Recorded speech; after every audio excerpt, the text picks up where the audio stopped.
Chapitre 1. Je suis née à Genève et ma famille est l'une des plus importantes de cette république. Mes ancêtres ont été de longues années durant conseillers ou syndics et mon père a occupé plusieurs fonctions officielles avec honneur et gloire. Il était respecté par tous ceux qui connaissaient en lui son intégrité et son inlassable dévouement au bien public. Il fut, dans sa jeunesse, constamment absorbé par les affaires de son pays. Un certain nombre de faits l'empêchèrent de se marier tôt et ce ne fut que sur le déclin de sa vie qu'il se maria et devint père de famille. Comme les circonstances de son mariage illustrent son caractère, je ne puis pas ne pas les relater. Parmi ses amis intimes figurait un commerçant qui, après avoir connu la fortune, tomba dans la pauvreté à la suite de quelques opérations malheureuses. Cet homme, dont le nom étant Beaufort, était un être orgueilleux et inflexible. Il ne put se faire à l'idée de vivre pauvre et oublié dans ce même pays où il avait brillé autrefois par sa richesse et sa puissance. Il paya ses dettes de la façon la plus honorable et se retira avec sa fille à Lucerne où il vécut dans l'oubli et la misère. Mon père aimait beaucoup Beaufort et il fut fort affecté par cette retraite provoquée par de pénibles circonstances. Il regretta le faux orgueil de son ami, d'autant que ce dernier avait agi d'une manière qui n'était pas digne de l'affection qui les unissait. Il partit sans tarder à sa recherche dans le but de le persuader de reprendre son commerce, grâce à son crédit et à son assistance. Beaufort avait pris toutes les mesures nécessaires pour se cacher et ce ne fut qu'au bout de 10 mois que mon père découvrit sa retraite. Fou de joie, il se rendit dans sa maison qui était située dans une ruelle près de la Reuss. Mais lorsqu'il y entra, seule la misère et le désespoir l'accueillirent. Beaufort n'avait sauvé de son naufrage qu'une faible somme d'argent, mais elle devait suffire pour subsister quelques mois. Il espérait alors obtenir une place respectable chez un négociant. Dans l'intervalle, il resta donc inactif, ce qui ne fit qu'attiser son chagrin, car il avait le loisir de réfléchir sur les revers qu'il avait essuyés. Au bout de 3 mois, il était devenu apathique et incapable du moindre effort. Il dut garder le lit. Sa fille prit soin de lui avec la plus grande tendresse. Avec désespoir aussi, car leurs faibles ressources diminuaient rapidement et qu'il n'y en avait pas d'autres. Par bonheur, Caroline possédait une volonté peu commune et son courage grandit dans l'adversité. Elle se procura une occupation honnête, tressa de la paille et par quelques moyens s'ingénia à gagner de quoi subvenir aux besoins essentiels. Plusieurs mois se passèrent ainsi. L'état de son père empirait, elle consacrait la plus grande partie de son temps à le soigner, ses ressources s'épuisaient et 10 mois plus tard, Beaufort mourut dans ses bras, la laissant orpheline et démunie. Ce dernier coup l'accabla. Elle était agenouillée en larmes devant le cercueil lorsque mon père entra dans la chambre. Il apparut à la pauvre fille comme un ange protecteur et elle se confia à lui.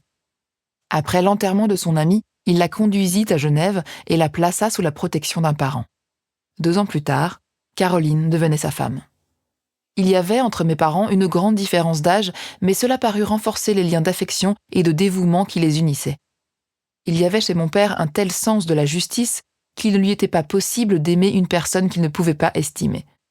Peut-être autrefois avait-il souffert de l'infidélité d'une femme et attribuait-il dès lors plus de prix à une vertu éprouvée. Son attachement pour ma mère était fait de gratitude et d'adoration que l'âge ne peut expliquer. Il respectait ses qualités et s'efforçait par ce moyen de lui faire oublier toutes les peines qu'elle avait endurées.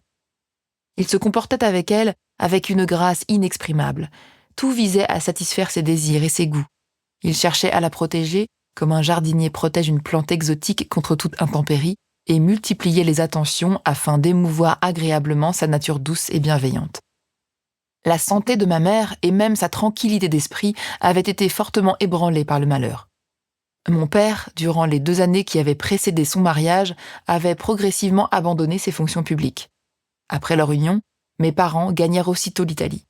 Le changement de décor, l'intérêt d'un tel voyage dans un pays aussi merveilleux devait raffermir la santé de ma mère. Après l'Italie, ils visitèrent l'Allemagne et la France.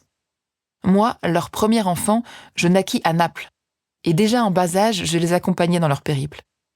Je fus leur seul enfant durant plusieurs années. Bien qu'ils fussent fortement attachés l'un à l'autre, mes parents puisaient dans leur amour même l'immense affection qu'ils me prodiguaient. Les tendres caresses de ma mère, les sourires généreux de mon père inondent mes premiers souvenirs. J'étais leur jouet et leur idole, et quelquefois plus encore leur enfant, l'innocente et faible créature que le ciel leur avait donnée pour l'élever dans le bien et qu'ils se devaient de conduire vers le bonheur ou vers le malheur, selon qu'ils s'acquitteraient bien ou mal de leur devoir envers moi. Avec la conscience profonde de ce qu'ils devaient à l'être qu'ils avaient enfanté, et grâce à leur générosité, on peut imaginer que ma vie avec eux fut à tout instant une leçon de patience, de charité, de maîtrise de soi. Guidée par un fil de soie, elle fut une succession de jours heureux. Pendant longtemps, je fus l'unique objet de leurs soins. Ma mère désirait beaucoup avoir une fille, mais je continuais à être leur seul enfant. Vers ma 5e année, nous fîmes un voyage au-delà de la frontière italienne pour passer une semaine sur les bords du lac de Caume. Mes parents rendaient souvent visite à de pauvres gens. Pour ma mère, ce n'était pas tant un devoir qu'une nécessité, qu'une passion. Elle se souvenait de ce qu'elle avait elle-même enduré et se sentait obligée de devenir à son tour un ange consolateur. Au cours d'une promenade, une pauvre masure au fond d'un vallon attira son attention par son aspect délabré. De nombreux enfants vêtus de haillons jouaient dans les parages, l'image même du dénuement le plus absolu. Un jour, alors que mon père s'était rendu à Milan, ma mère m'emmena visiter ce logis. Elle y trouva un paysan et sa femme, des gens qui travaillaient dur, qui étaient terrassés par la misère et qui devaient nourrir 5 enfants affamés. L'un d'entre eux capta plus particulièrement l'attention de ma mère. C'était une petite fille qui semblait appartenir à un tout autre monde. Alors que les 4 autres étaient de robustes petits vagabonds aux yeux foncés, elle était mince et blonde. Ses cheveux étaient si brillants qu'ils semblaient, nonobstant la pauvreté des vêtements, poser une couronne sur sa tête. Son front était calme et dégagé, ses yeux bleus et limpides, ses lèvres, les traits de son visage reflétaient une sensibilité, une douceur telle qu'en les apercevant, on ne pouvait pas s'empêcher de penser qu'elle était d'une espèce différente. Une créature envoyée par le ciel dont la physionomie avait une empreinte angélique. La paysanne s'aperçut que ma mère regardait avec émerveillement cette jolie petite fille, et aussitôt elle lui raconta son histoire. Non, ce n'était pas son enfant, mais bien la fille d'un noble Milanais. La mère, une Allemande, était morte en lui donnant le jour. L'enfant avait été placé chez ces braves gens à une époque où ils jouissaient d'une meilleure situation. Eux-mêmes étaient mariés depuis peu et leur premier bébé venait précisément de naître. Quant au père de la fillette, c'était un de ces Italiens élevés dans le souvenir de l'ancienne magnificence de son pays, un de ces schiavi ognorfementi qui combattait lui-même pour son indépendance. Il avait été la victime de son courage et l'on ne savait trop s'il vivait encore ou s'il croupissait toujours dans les prisons autrichiennes. Ses biens avaient été confisqués et c'est pourquoi sa fille était orpheline et pauvre. Elle avait vécu auprès de ses parents d'adoption et elle avait grandi dans cette masure, un peu comme une rose au milieu des ronces. Quand mon père revint de Milan, il trouva, jouant à mes côtés dans le vestibule de notre demeure, une enfant plus belle qu'un chérubin, une créature dont le regard irradiait et dont les mouvements étaient plus gracieux que ceux des chamois sur les montagnes. Cette présence fut rapidement expliquée. Avec son accord, ma mère persuada les paysans qui la gardaient de lui confier la charge de l'enfant. Ils l'aimaient certes, et pour eux elle avait été une bénédiction, mais ils comprirent qu'il n'était pas juste de la laisser dans la pauvreté et le besoin au moment où la Providence lui assurait une protection plus puissante. Ils consultèrent le curé du village, il fut décidé qu'Elisabeth Lavenza viendrait habiter la maison de mes parents. Elle ne fut pas seulement une sœur pour moi, mais aussi la délicieuse compagne de mes études et de mes loisirs. Tout le monde adorait Elisabeth. L'attachement passionné, la vénération que chacun lui vouait et qui m'animait aussi, furent mon orgueil et mon ravissement. La veille de son arrivée, ma mère m'avait dit, comme si elle plaisantait, « J'ai un joli cadeau pour mon Victor.